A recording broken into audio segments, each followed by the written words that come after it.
tapos at 3 years from now, hindi pa tapos. Sabagay, pupunta rin ako dito kasi nandito si Vice President.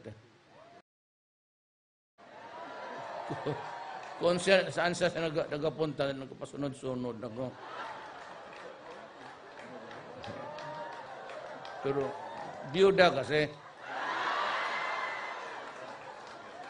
Annulled man ako sa, annulled ako sa asawa. Pero may anak ako, basta masuportahan lang, okay lang yun. Ma'am, balita ko may boyfriend ka.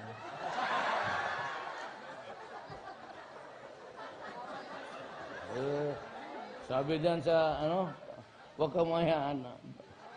Do not be offended, pero yung sabi nila, hindi yung totoo. Kaya kung totoo yun, ma'am, may mapatay na congressman na bago.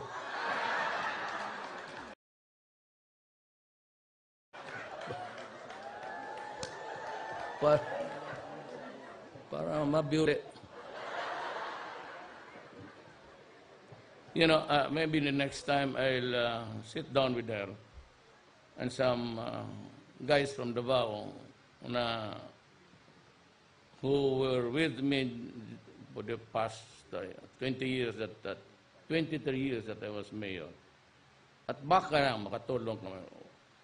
Hindi namin, I'm not saying that we are the only ones who have the expertise. But in hastening everything,